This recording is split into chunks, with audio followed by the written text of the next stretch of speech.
നമസ്കാരം. ഹലോ രാവിലെയുള്ള pre market റിപ്പോർട്ടിലേക്ക് കിടക്കാം. ഇന്നലെ വളരെ വലിയ തോതിൽ വോളറ്റിലിറ്റി ഉള്ളൊരു മാർക്കറ്റാണ് നമുക്ക് കിട്ടിയത്.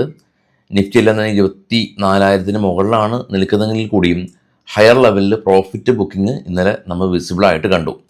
FIs ഇന്നലെ ബയേഴ്സ് ആയിരുന്നു. FIസിൻ്റെ ആക്ടിവിറ്റീസിലേക്ക് നമുക്ക് പോകാം. നമ്മുടെ മാർക്കറ്റ് ക്ലോസ് ചെയ്തതിന് ശേഷം US യൂറോപ്യൻ മാർക്കറ്റുകളിലും പൊതുവേ പോസിറ്റീവ് സെൻറ്റിമെൻറ്റ്സ് ആണ് കണ്ടത്.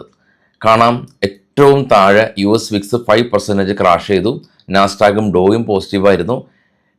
യൂറോപ്യൻ മാർക്കറ്റ് FTSE UK ആണ് പോസിറ്റീവ്. ഫ്രാൻസ് CAC 40 ഫ്ലാറ്റായിരുന്നു. DAX German market 87 point പ്ലസ്സിലായിരുന്നു.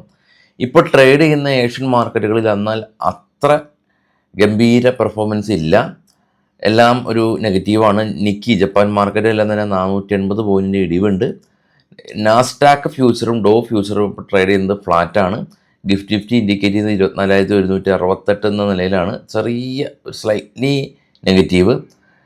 ഇനി ബ്രൻഡോയിൽ നോക്കുകയാണെങ്കിൽ 98 ഒന്ന് സ്പൈക്ക് ചെയ്തു.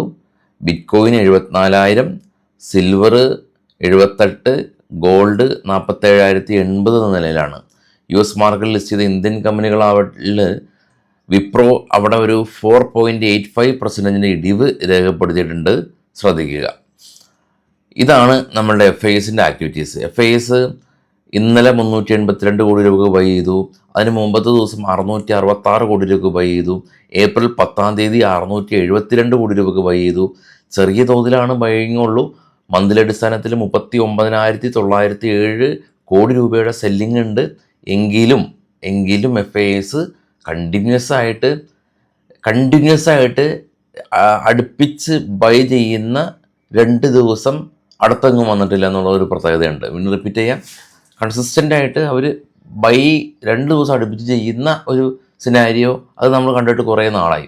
ഇടയ്ക്കൊക്കെ ഒരു ബൈ ചെയ്ത് പിന്നെ ഹ്യൂജ് സെല്ലിംഗ് ആണ് പതിവ് അവരുടെ ഭാഗത്തുനിന്ന്. ഇപ്പം ആദ്യമായിട്ടാണ് 2 ദിവസം ബൈ നടത്തിയത്.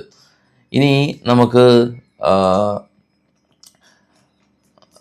ഇന്ത്യയിൽ നമുക്ക് ഏറ്റവും ചിലവ് കുറഞ്ഞ രീതിയിൽ നമുക്ക് അപ്സ്റ്റോക്ക് എന്ന് പറയുന്ന ഡിസ്കൗണ്ട് ബ്രോക്കറിൽ അക്കൗണ്ട് ഓപ്പൺ ചെയ്യാം. FNO മ്യൂച്വൽ ഫണ്ട് എല്ലാം തന്നെ ടാറ്റ ഗ്രൂപ്പാണ് അപ്സ്റ്റോക്കിനെ ബാക്കപ്പ് ചെയ്യുന്നത്. ഫസ്റ്റ് കമൻറ്റിൽ ഞാൻ അക്കൗണ്ട് ഓപ്പണിംഗ് ലിങ്ക് പ്രൊവൈഡ് ചെയ്തിട്ടുണ്ട്. സ്റ്റോക്കുകളുടെ വാർത്തയിലേക്ക് വരാം. ഇത് ബൈസെൽ റെക്കമെൻഡേഷൻ എല്ലാം RVNL ഒരു റെയിൽവേ ഓർഡർ കിട്ടിയതായിട്ട് സെൻട്രൽ കോസ്റ്റ് റെയിൽവേ അറിയിച്ചിട്ടുണ്ട്. ഏഞ്ചൽ നെറ്റ് പ്രോഫിറ്റ് 320 കോടി രൂപ, 84% ഇയർ ഓൺ ഇയറും 19% ക്വാർട്ടർ ടു ക്വാർട്ടറും പ്രോഫിറ്റിൽ വർധന രേഖപ്പെടുത്തി. CSC ലിമിറ്റഡ് കമ്പനി ഇവരൊരു 600 മെഗാവാട്ടിൻ്റെ വിൻഡ് സോളാർ ഹൈബ്രിഡ് പ്രൊജക്റ്റ് ലഭിച്ചു. BST industries company net profit 51 നിന്ന് 116 ഉയർന്നു. റവന്യൂ 30% ഉയർന്നു. വാരിയസ് എനർജി നെറ്റ് പ്രോഫിറ്റ് 66% ഉയർന്ന് 155 കോടി രൂപ കരസ്ഥമാക്കി. ആദ്യത്തെ ഇൻഫോടെക് കമ്പനി അവർ ഓറിയൻ്റ് കേബിളായിട്ട് ഒരു ജോയിൻറ്റ് വെഞ്ചർ പ്രൊഡക്ഷൻ കപ്പാസിറ്റി ചെയ്യാൻ ഉദ്ദേശിച്ചു. HDFC ലൈഫ് നെറ്റ് പ്രോഫിറ്റ് 477 നിന്നും 496 ഉയർന്നു. TVS മോട്ടേഴ്സ് ഡ്രൈവെക്സ് മൊബിലിറ്റിയിലെ 92% സ്റ്റേക്ക് അക്യൂർ ചെയ്തു എന്നുള്ള ന്യൂസ് ഉണ്ട്.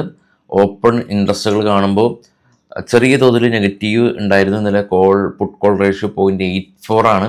കൂടുതൽ ആളുകൾ കോൾ റൈറ്റ് ചെയ്ത് കാണാനായിട്ട് സാധിക്കും. 24,200 നമ്മുടെ സ്പോട്ട് ഉള്ളത്. 24,500 റേഞ്ചുകളിലും 25,000 കോൾ അഡീഷൻ ആഡ് ചെയ്തിട്ടുണ്ട്.